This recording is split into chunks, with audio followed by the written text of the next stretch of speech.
दर्शकगण, श्रोतागण, मातृशक्ति को नमन। चैनल 24+ न्यूज़ के खास विशेष अच्छी दिशा देने वाला, इंसानियत के गुर सिखाने वाला, अच्छा इंसान बनाने वाला, अच्छा समाज बनाने वाला, अच्छा विश्व बनाने वाला पुनरुत्थान कार्यक्रम में आपका हार्दिक स्वागत है, अभिनंदन है, सत्कार है।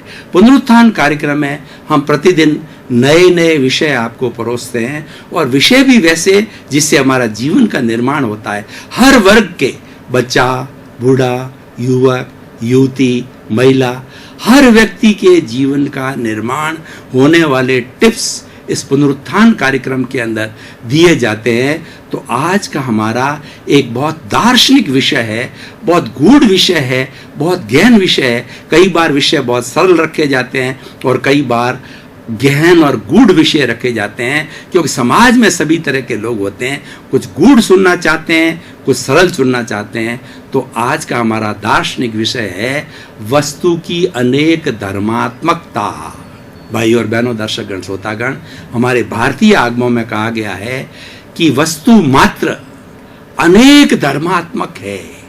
यानी कोई भी वस्तु, रेत का एक कण भी लीजिए, भवन लीजिए, कोई भी वस्तु लीजिए, हर वस्तु के अंदर अनेक धर्म यानी अनेक गुण।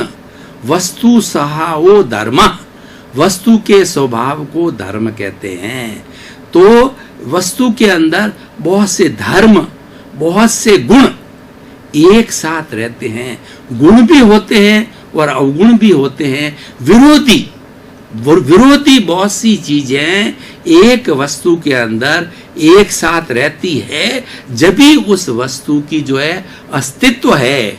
अगर वस्तु के अंदर एक ही गुण हो तो उस वस्तु का अस्तित्व नहीं हो सकता। ये एक दार्शनिक बात है और ये एक वैज्ञानिक बात भी है। मैं दोनों एंगल से आपको बताना चाहूँगा। मान लीजिए कि हमारे पुद्गल है, जैसे रेत के परमाणु हैं, उसके अंदर वर्ण होता है, गंध होता है, रस होता है और स्पर्श होता है। जो भी भौतिक चीज़ है, चाहे ये मेरा शरीर है, वो भौतिक बना हुआ है और इसके अंदर जो बोल रहा हूँ वो बुलाने वाली चेतना अलग है। चेतना, सारा संसार, सारी सृष्टि जड़ और चेतन दो तत्वों से मिला है। जो जड़ तत्व होता है वो पुद्गल कहलाता है, वह वस्तु कहलाती है। उस वस्तु में वर्ण होता है, गंध होता है, रस होता है और स्पर्श होता है। और वर्ण के अंदर, वर्ण को कहते हैं रंग।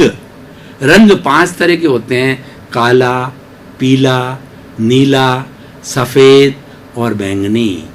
अब ये इसमें से अगर जैसे भंवरा है, भंवरा काला हमको दिखाई देता है, तो वो तो एक उस भंवरे का मेन कलर, डोमिनेटिंग कलर हमको दिखाई देता, लेकिन 4 कलर भंवरा वस्तु है और भंवरे के शरीर के अंदर 4 कलर साइलेंट है और ब्लैक कलर जो है वो डोमिनेटिंग है।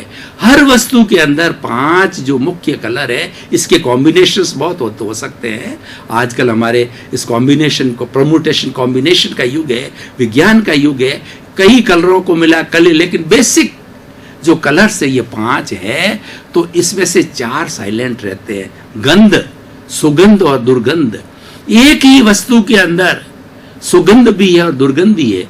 मैं आपको उदाहरण के तौर पे बताना चाहता हूँ कि गटर का जो पानी होता है, उसको सूंघा जाए तो बड़ी दुर्गंध मारता है। उस गटर के पानी को छान करके शीशी में रखा है और गांधी जी को दी शीशी, तो गांधी जी उसमें बड़ी अच्छी फ्लेवर का उसमें इत्र डाल करके और उसको सेंट बना देते हैं, सुगंधित होता बना देते हैं। देखिए, वस्तु वही है, लेकिन उसके अंदर सुगंध और दुर्गंधी है, वर्ण, गंध और रस। रस के अंदर 5 तरह के होते हैं: अम्ल रस, मधुर रस, तिक्त रस, कटु रस और कषाय रस। ये 5 में से कोई एक डोमिनेटिंग होता है, लेकिन 4 जो है साइलेंट होते हैं। जैसे कोई वस्तु मीठी है तो आम मीठा होता है, लेकिन जो कैरी से आम बनता है तो वो खट्टा होता है। और इस तरीके से वो चीज जो है वो डोमिनेशन वाली जो चीज आगे आती है और बाकी चीजें पीछे रहती। तो मैं ये कहना चाहता हूं कि विरोधी धर्म उसी वस्तु के अंदर एक साथ रहते हैं: वर्ण, गंध, रस और स्पर्श। स्पर्श देखिए कि 8 होते हैं, लघु, गुरु, मृदु, कर्कश, स्निग्ध, रुक्ष और उष्ण, और शीत और उष्ण, स्निग्ध और रुक्ष, ये 8 होते हैं। एक ही वस्तु के अंदर सर्दी होती है, गर्मी होती है, मुलायम होता है और भारी होता है, हल्का होता है। इस तरीके से 8 गुण एक साथ रहते हैं। तो ये हमारे शास्त्रों में लिखी हुई बात है, ये दार्शनिक बातें हैं। और ये दार्शनिक बातें ये बताती है कि वस्तु अनेक धर्मात्मक है। एक ही धर्म या एक ही गुण के अंदर वस्तु रहती है, वो तो उसका डोमिनेशन है। वह जैसे मेरा शरीर है, तो ये शरीर, मेरा शरीर सोहनराज का शरीर माना जाएगा, लेकिन इसके अंदर अनंत धर्म हैं। वो मैं आपको कई विज्ञान के एंगल से इसको बताना चाहूंगा। अब मैं थोड़ा मेडिकल साइंस का एक उदाहरण देता हूं, जिससे अनेक धर्मात्मकता आपको क्लियर हो जाएगी कि मेडिकल साइंस की जो जेनेटिक इंजीनियरिंग है वह क्या कहती है कि where there is a cell there is a life, without the cell there is no life. Life का सबसे छोटा जो कंपोनेंट है वो सेल है। सेल के अंदर न्यूक्लियस होता है, सेंटर पॉइंट, और सेल्स के अंदर प्रोटोप्लाज्म होता है, और सेंटर के न्यूक्लियस के अंदर जीन्स होते हैं, जीन्स में आरएनए होता है, डीएनए होता है, और जीन्स डोमिनेशन होते हैं। जीन्स जो है हमारी प्रकृति को बनाते हैं। तो उसके अंदर मनुष्य के, हर प्राणी की अलग अलग जो शरीर के अंदर कोशिकाओं की संख्या अलग अलग होती है, और कोशिका जन्म से उस जीव के जन्म से वो कोशिकाएं जन्म लेती है, मरती रहती, मल्टीप्लिकेशन होता है। पहले जब माँ का जो है अंडज और पिता का शुक्र दोनों मिलते हैं, तो दोनों आत्माएं ये समाप्त होकर के तीसरी आत्मा बच्चे के रूप में जन्म लेती है। तो जन्म लेते ही वो कोशिकाएं बनती है, 1 2 2 फिर मल्टीप्लाई 4 4 से 16 16 से जो है वो 16 16 इंटू 16 इस तरीके से मल्टीप्लाई होती है। और इन कोशिकाओं का जन्मना और मरना ही लाइफ कहलाता है। अगर कोशिकाएं न तो बढ़े न समाप्त हो तो लाइफ होती नहीं, ऐसी जेनेटिक इंजीनियरिंग करती। तो जेनेटिक इंजीनियरिंग क्या कहती है कि मनुष्य के शरीर में 60 खरब 60 ट्रिलियंस कोशिकाएं रहती है, और वो कोशिकाएं 60 खरब होने से मनुष्य का ये शरीर चलता है, जिसको होमोस्टेटिक कंडीशन जो है वो मेडिकल साइंस कहती है। और ये हर एक अपना अपना कार्य करती है, जो है वो जैसे कि मान लीजिए सोचने का काम होता है, अलग शेल्स करती है। ये हाथ की अलग शेल्स होती है, पैर की अलग शेल्स होती है, और सुगंध की अलग शेल्स होती है। हर एक के अपने जो 5 इंद्रियां हैं, इनकी हर एक की अपनी अपनी शेल्स होती है। और इनकी शेल्स की क्या विशेषता देखिए, मैं आपको उदाहरण से बताना चाहता हूँ। मान लीजिए आपके घुटने के अंदर पेन है, और आपने कोई पेन किलर लिया। हर सेल की एक मुंह होता है जिसको रिसेप्टर कहा जाता है। तो जब हम वो जो है वो हमने जो है दवाई ली, हमने गोली ली कोई भी पेन किलर की, तो गोली हमारे मुंह से शरीर के अंदर ब्लड के साथ में घुलती मिलती जाती है।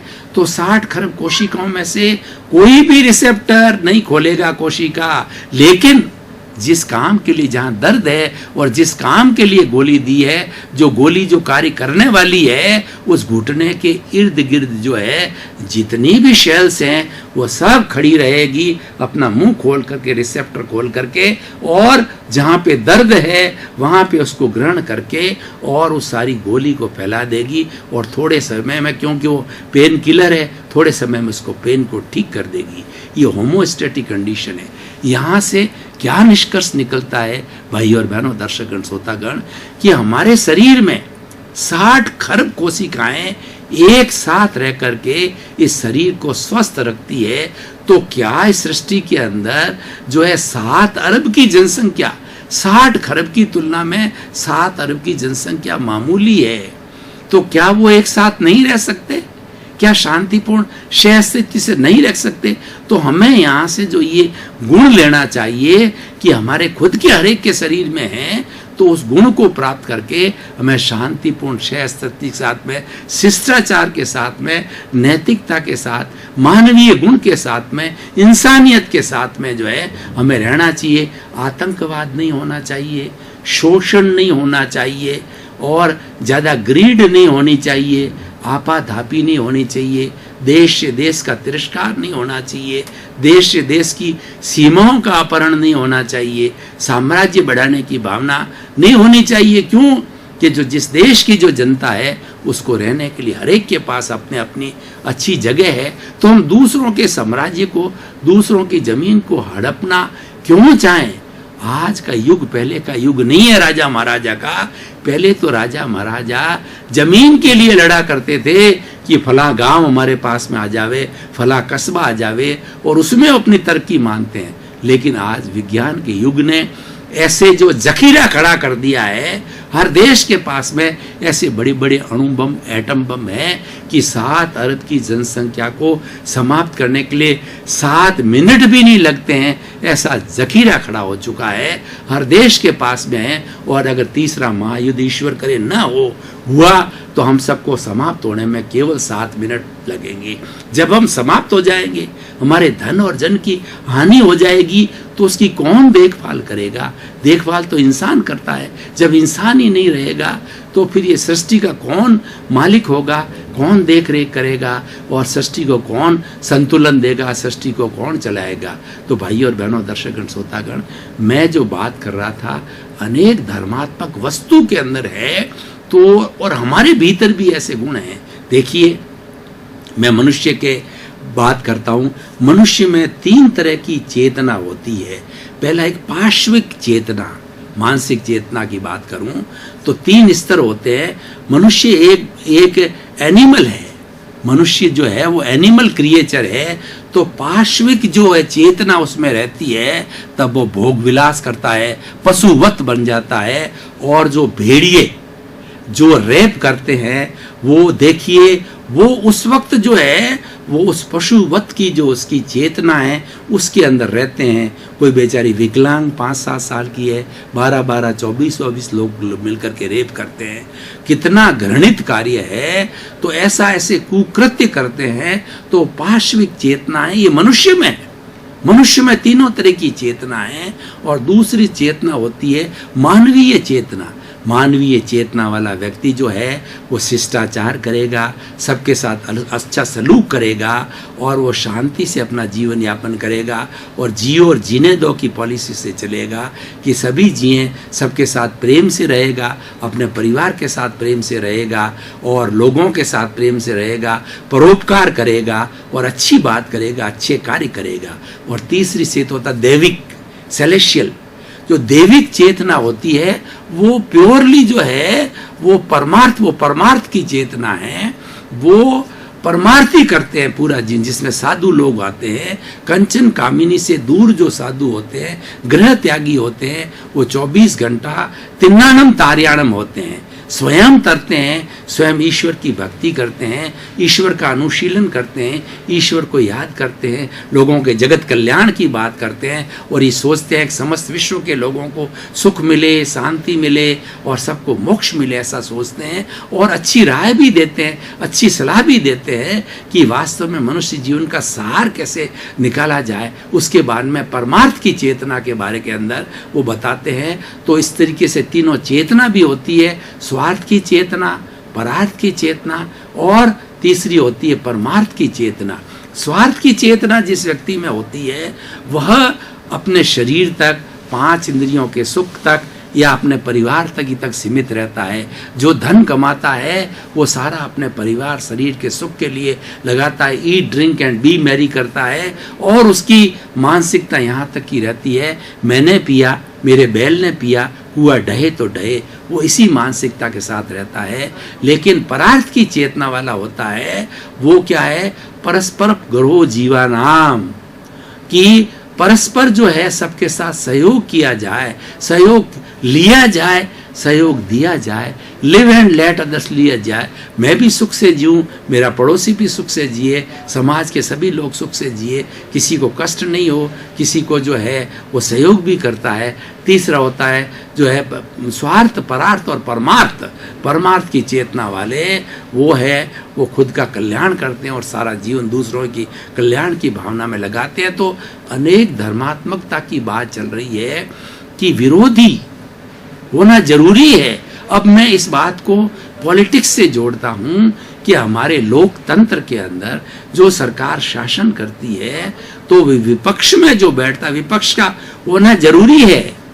और क्योंकि वस्तु में स्वयं में अनेक धर्मात्मकता है, अनेक विरोधी गुण एक साथ रहते हैं, तो हमारा लोकतंत्र भी विकसित कब होगा, अच्छा कब बनेगा कि उसके अंदर जो है विपक्ष मजबूत होगा।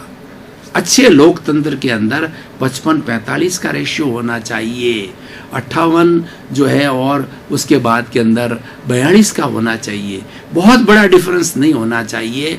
विपक्ष की बात जो है वह विपक्ष कान खींचता रहेगा, सरकार के पक्ष का कान खींचता रहेगा, विपक्ष मजबूत होना चाहिए। हमारे घर में भी देखिए कि जो अंगुली निर्देश करने वाले गार्जियन होते हैं वो घर अच्छे होते हैं, वो किसी का पक्षपात नहीं करते हैं, वो सत्य की तरफ रहते हैं और कोई गलत काम करता है हर एक की कान खिंचाई करते हैं। तो ऐसे अंगुली निर्देश के लोग घर के अंदर होने चाहिए, तब घर अच्छा बनता है। समाज में ऐसे लोग होने चाहिए जिनकी बात का वर्चस्व होता है और जो चरित्रवान हो, सद्गुणों वाले हो, सबका भला सोचने वाले हो, समाज का अच्छा करने वाले हो, उनकी बात का असर पड़ता है। तो इसीलिए यहाँ भी पक्ष और विपक्ष, विरोध और स्वभाव दोनों चीज आ गई, दोनों एक साथ रहते हैं और रहना चाहिए। इसलिए कहा है कि निंदक निहारे राखिए आंगन कुटी सहाय। जो हमारी निंदा करने वाला है उसको हमें नजदीक रखना चाहिए।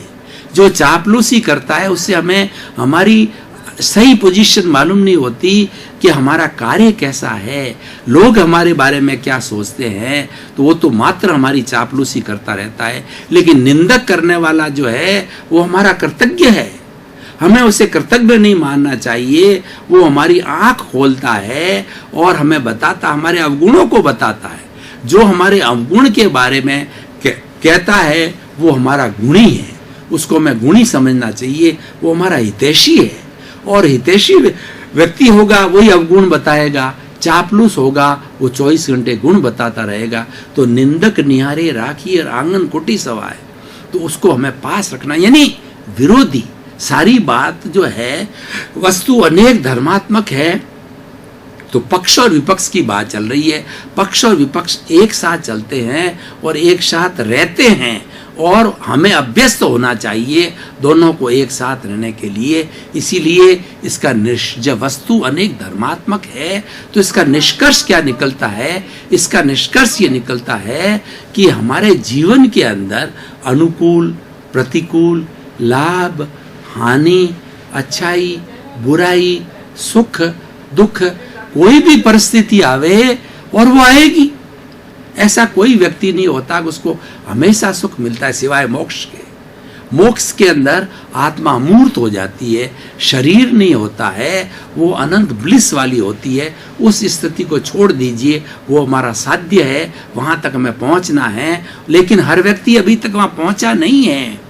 तो जो व्यक्ति अभी तक उस स्थिति के अंदर है उस व्यक्ति को अभ्यास करना चाहिए, और व्यक्ति यहाँ अभ्यास करना चालू कर देता है उसको स्थित प्रज्ञ कहा जाता है, उसको प्रज्ञा पुरुष कहा जाता है। उसका तीसरा नेत्र जो समता का नेत्र है वो खुल जाता है कि किसी भी परिस्थिति को एक सा मानता है, प्रियता अप्रियता को एक सा मानने वाला व्यक्ति साधु हो जाता है, साधक हो जाता है, स्थित प्रज्ञ हो जाता है और अनेक धर्मात्मकता को साथ लेकर के चलता है। इसलिए भाई और बहनों, ये दार्शनिक विषय को किसी भी कोण से आप टच करिए, ये हमको बताता है कि वस्तु का अस्तित्व अनेक धर्मों के साथ रहने से, अनेक गुणों के साथ रहने से उसका अस्तित्व है। तो हमें भी मानना चाहिए कि हमारे शरीर के अंदर अच्छी और बुराई है, उन दोनों का हम सामंजस्य करें और हम बुराई को हावी न होने दें। हमारा हृदय है वो कुरुक्षेत्र है। कुरुक्षेत्र के अंदर जैसे कि पांडव और कौरव लड़े थे, तो हमारे हृदय के अंदर, हमारे दिमाग के अंदर अच्छाई और बुराई हर समय लड़ती रहती है, लेकिन उसमें विजय किसकी होती है? अगर अच्छाई की विजय होती है तो व्यक्ति अच्छा इंसान बन जाता है, अच्छा निर्णय लेता है, और अगर बुराई की विजय होती है तो बुराई की तरफ व्यक्ति चला जाता है, वो जो है वो अवगुणों की तरफ चला जाता है और वैसा कार्य करने लग जाता है। हमारी जो भारतीय संस्कृति का जो मेन दार्शनिक पक्ष है, जो आत्मा और अनात्मा की हम कई बार बात करते हैं, तो ये विरोधी है, और ये विरोधी अनंत अनंत काल से दोनों एक साथ है। तो जैसे मेरा जो शरीर है ये पौद्गलिक है, ये अनात्मा है, मैं बोल रहा हूँ, ये आत्मा बोल रही है। जो कुछ भी शरीर हिला रहा है, हाथ हिला रहा है, ये आत्मा की साक्षी से हिलता है। अगर शरीर के अंदर आत्मा, जो कि हमारा जो है गुरु है, जो कि हमारा भगवान है, शुद्ध आत्मा भगवान जो भीतर बैठा, शरीर एक मंदिर है और उसके भीतर जो बैठा है वो शुद्ध आत्मा भगवान है। उसी भगवान की साक्षी मान करके जो कुछ मांगना उस भगवान से मांगो, जो कुछ बुराई है उस भगवान को अर्पण करो, और भगवान से शक्ति मांगो कि मैं परोपकार करता रहूं, जगत का कल्याण करता रहूं। दर्शकगण, श्रोतागण, भाई और बहनों, आपका बहुत बहुत धन्यवाद। आप प्रतिदिन पुनरुत्थान कार्यक्रम को बड़ी दिलचस्पी के साथ सुन रहे हो, और पुनरुत्थान कार्यक्रम आज टॉक ऑफ द टाउन बना हुआ है। आपके प्रति मंगल भावना, शुभकामनाएं।